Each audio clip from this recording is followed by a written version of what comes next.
that chaos in the White House. President Trump is on defense this morning after that scathing op-ed in the New York Times. You know, we have never seen anything like this before. A top administration official undercover warning the country the president is dangerous, describing how officials across the administration are working behind closed doors to rein the president in, keep the country safe.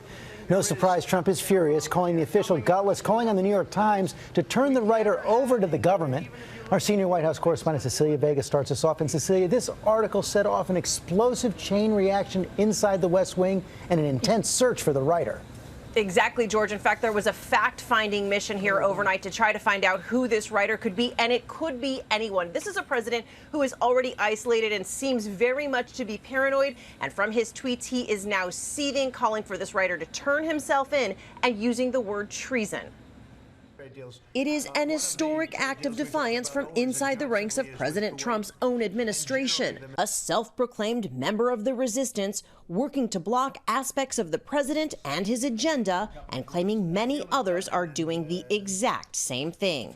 The anonymous person, identified only as a senior official, writing in the New York Times, "We believe our first duty is to this country, and the president continues to act in a manner that is detrimental to the health of our republic. That is why many Trump appointees have vowed to do what we can to preserve our democratic institutions while thwarting Mr. Trump's more misguided impulses until he is out of office." The writer adding, "The root of the problem is the president's amorality. Anyone who works with him knows he is not more to any discernible first principles that guide his decision-making." The New York Times says revealing the identity will cost the official his job. President Trump livid. So when you tell me about some anonymous source within the administration, probably who's failing and probably here for all the wrong reasons, anonymous, meaning gutless, a gutless editorial. Press Secretary Sarah Sanders issuing this scathing rebuke. The coward should do the right thing and resign.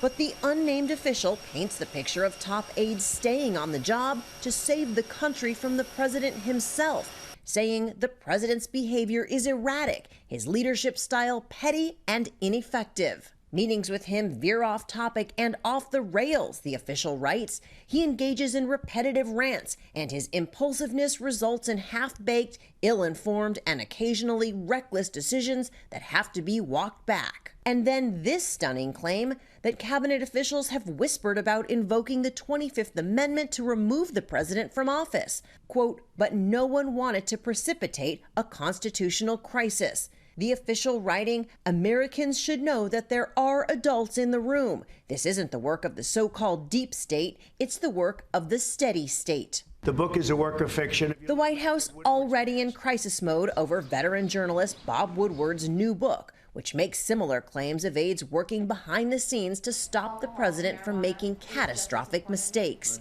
Everything from swiping sensitive papers right off the Oval Office desk before the president could see them, to another reportedly ignoring the president's desire to assassinate Syria's Bashar al-Assad. No, that was never even contemplated, nor would it be contemplated, and it should not have been written about in the book.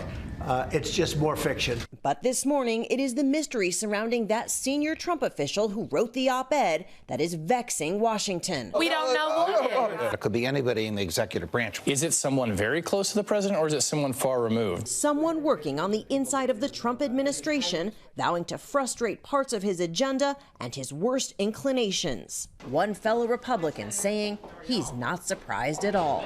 I didn't think that anything was relayed in that op-ed that was new. I mean, I think this is what all of us have understood to be the situation from day one.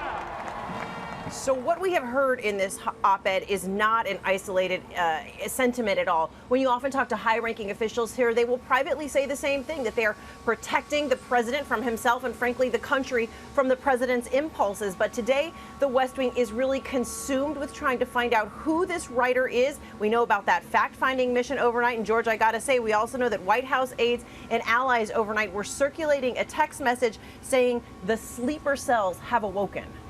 Dramatic stuff right there. Okay, Cecilia, thanks. Hi, everyone. George Stephanopoulos here. Thanks for checking out the ABC News YouTube channel. If you'd like to get more videos, show highlights, and watch live event coverage, click on the right over here to subscribe to our channel. And don't forget to download the ABC News app for breaking news alerts. Thanks for watching.